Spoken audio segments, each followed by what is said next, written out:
those 87 games was unbelievable. He slugged .629, had an OPS plus of 173. He hit 27 home runs. He drove in 78 runs. I mean, he's a DH primarily, and I don't think he'll ever really get a chance extensively to play the outfield because of their logjam. But obviously, a well-deserved Rookie of the Year candidate. Give me your thoughts on those Rookie of the Year winners. I mean, what do you want me to tell you? I think the Mets player, to me, did some incredible things power-wise. I don't think when the New York Mets came out of spring training that they thought this guy was going to go ahead and set home run records.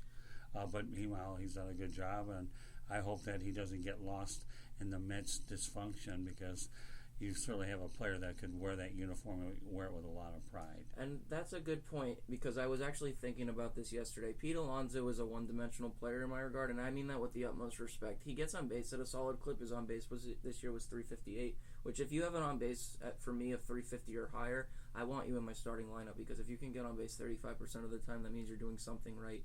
The strikeouts are one thing. He struck out over 150 times, but everyone is nowadays. I will say, though, I mean, and this isn't a Rookie of the Year winner I'm going to be super upset about moving forward, but I honestly thought, and I preferred for Mike Soroka, the Braves starting pitcher, to win the Rookie of the Year. And the only reason I'll say it is this, and I'll be brief. Alonso may have hit 53 home runs this year, but we also set another record for home runs this year in the majors. So for me, that's a dime a dozen thing. We had over 35 players hit 30 home runs this year, which really, to me, just shows you that home runs are a watered down and arbitrary statistic. If we remember 2 years ago, Chris Carter led the National League in home runs with 44, and he didn't even have a job the next season. So it just shows you where we're going as far as front office thinking is concerned. Home runs are a dime a dozen, and I think Alonso's a sentiment, an example of that. But the one thing I really like about Alonso, and it's going to add on to your point, his personality, and from what I've seen, is fantastic. I mean, the way that he's handled the media, especially in a year with the Mets front office, they hired a player agent to be a GM, and they surprisingly won 86 games. But if Alonso continues to, he has a very boyish charm to him that I really think the city of New York needs, especially in a market, as you know, is very difficult to play and manage in. You can just ask Joe Girardi or Randy Johnson when he was there. It's a very difficult market to play and manage in, and for Alonso to embrace the city the way he did that first year, and to see what he's done since he was since he came up into the league, he's done all the right things, from a PR standpoint. I think he's the perfect player for an organization that really needs some great stability. But as far as I'm concerned, I think Soroka as a pitcher had a better year. If we're talking about home run suppression, he was the best pitcher in the National League at it. The number home runs per nine, he was best in the NL, .7 home runs per nine, and he allowed 14 home runs all season, which is pretty incredible. He had the better year if you want to use the analytics, comparing him to Alonso. But at the same time, you can't really complain about it. Alonso was a bright spot in a Mets team that had a lot of problems all season. You could say DeGrom was a bright spot too. But again, I'm not going to lose much sleep over this pick. No, I wouldn't either. So tell me about your American League guy again. Yordan Alvarez, yeah, I mean, listen, he's a designated hitter in the making, and that's primarily what he was. I believe he only started 11 games in the left field this year, and the metrics didn't really dislike him. He was actually plus defensive run saved, but it was one defensive run saved. But if you just watch him play, he's got a very big body, and so he projects to look like a first baseman physically, or just obviously a DH. But yeah, he doesn't have the range out in left field that you want of an outfielder, and a corner outfield position. Say what you want about it, they used to stick Adam Dunn there. It's not as easy to play as you think, especially in Houston with that big, they have that metal wall out there in left field, by near where the old House Hill used to be in center. But yeah, no, I mean, I love the guy. I think he's a great player, and I think he's well deserving of this award. The only problem I don't like about a DH only kind of thing, where you're limited defensively, is that it really hurts your team moving forward. Because if you look at it, Altuve is 29 years old, but he'll be 30 next season. I mean, you're going to want to start giving him regular DH at bats. Say Springer gets hurt next year, you're going to want to make sure that he gets some at bats at DH to rest his arm in the outfield. I mean, look, do I want Yordan Alvarez on my team? Sure, but if he's a perfect case of why you want the DH to be universal in both leagues. Yeah, but you know what? I think first of all, when you talk about Rookie of the Year, it's the only award that you can't win more than once. Mm-hmm. So when you're in that class, it's a very special class. Mm-hmm. One and done, that's it. Mm-hmm. Now, in the case of the Mets player that you're talking about, was it Alonso? Pete Alonso, correct, right, yeah. Okay. You know what? Good first impression year, but how he withstands the test of that market over the long haul will be the telltale story there.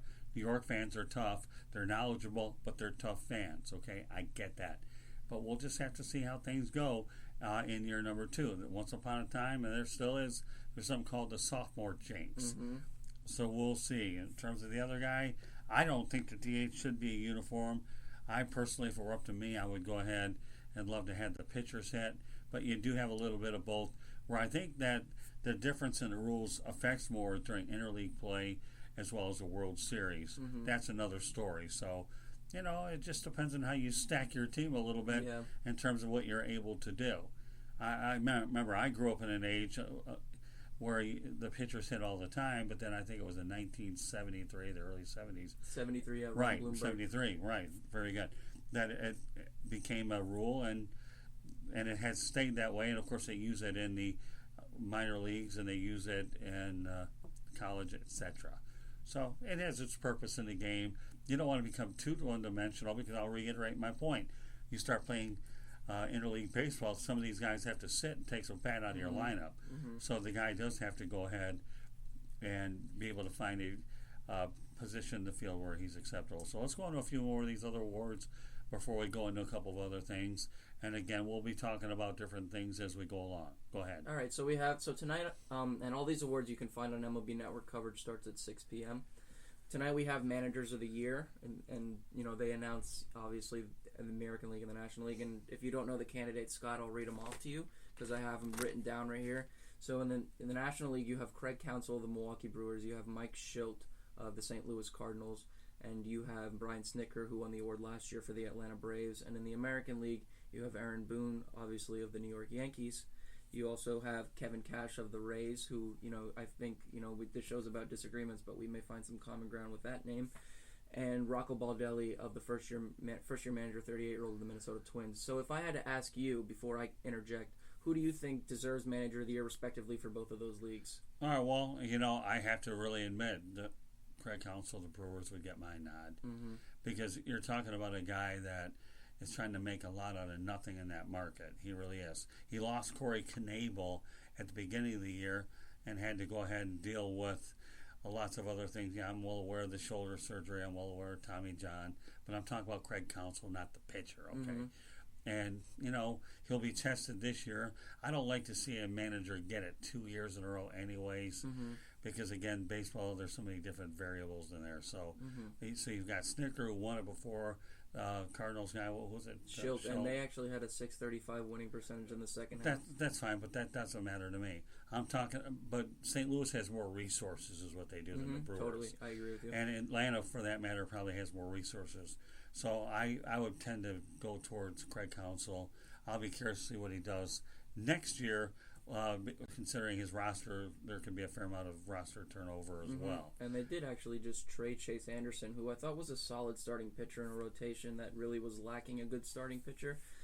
And before you get to your American League pick, I'll agree with you on Counsell. I think the biggest thing that sold me on him winning this award was they were a wild card team, whose playoff hopes only skyrocketed after Christian Yelich got hurt, because if we remember in Miami in late August, I believe he broke his kneecap on a foul ball off the knee. They went 18-5 after that, and the way that he maneuvered his pitching staff, especially, and played with an injured Ryan Braun, who helped them a lot down the stretch. I give Counsell all the credit in the world. Obviously, he's embracing the analytics, and they have to, because they're not a big market team. They've never given out the big contract like we've seen, and who knows what happens to Counsell in a couple of years when Yelich leaves after, I believe it's 2021. He's a free agent because of the 7-year deal he signed with the Marlins back in after the 2014 season. But no, I agree with you totally on Counsell. I think we were speaking about this off air the other day. I think he's the next superstar manager. You see him go to a big market. I don't know what market that is in a couple of years. He won't go to a big market. They don't have managerial moves unless you get fired. It's not like college football. Well, Joe Madden was one. He was a superstar. Only because he left it. He either became a free agent or they were ready to make a move anyways. Yeah. But the managerial turnover is not like college football, Lewis. It's not okay. When your contract is up, your contract is up. You decide where you want to go. In most cases, a lot of managers like to stay put and they're loyal to the organization they're with. I'd love to see him in a big market. I think he'd do great with more resources. You know what? He's a Wisconsin boy. That is He's true. from that area too. So, right. And managers, okay, are managers, and I don't think there's as much turnover as you think. Now you want to go to the American League one? Yeah. Go so ahead. give me your guy. Well, we'll go over the candidates again. You got Aaron You got Boone. Rocco Baldelli, Aaron Boone. Right. and Okay. Kevin You know Cash. what? As much as I'd like to go with Rocco Baldelli, I don't think I can do it because the core was in place before he got there. They just needed a new voice with a little bit of energy. How do you really not put Kevin Cash in there, trying to make a lot out of nothing in that division, and Aaron Boone? I probably would lean toward Kevin Cash, but if I had a 1A versus 1B, you got to give Aaron Boone all the credit since he didn't have that great of a pitching staff and the major injuries that he was able to get there to lead the Yankees over 100 wins is incredible. Yeah. So, but you know what? I have no choice but to go to small market Rays. Yeah. I don't. Yeah, and I can't disagree with you there. Boone, I mean, it's funny. We look at the National League Manager of the Year candidates, and that case is a lot more one-sided. Council did the most with the least, so obviously he's your slam dunk candidate. I mean, you could honestly have gone three ways if you want some context on it.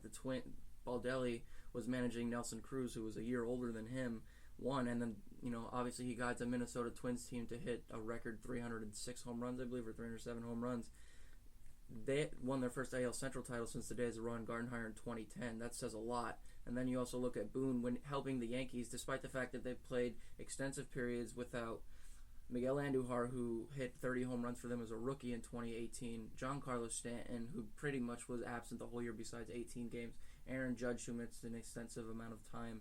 You obviously, Jacoby Ellsbury is a non-factor. CC Sabathia has lingering knee issues in the way that Boone was able to work with him in his final year of his career. Obviously, Paxton's inconsistencies, the emergence of Urshela, but he did a great job. I just think Cash, like you said, they have a $63 million payroll this season, and the fact that he won 97 games and he maneuvered the pitching staff similar to the way that Cash did, or that Council did, is why he's deserving of the manager and why I believe he'll win it, and he's, the right guy for that job. Well, remember, you already said it yourself. The smallest payroll, so when you are able to overtake a Boston Red Sox team and you compete with the Yankees, of course the Orioles, I don't know how long they'll be relevant for, and of course the Blue Jays, who knows, but yeah, I think that he definitely is deserving, but I would tell you, though, if there was a 1A, 1B, I would probably go ahead with the Rays/Yankees. Yeah.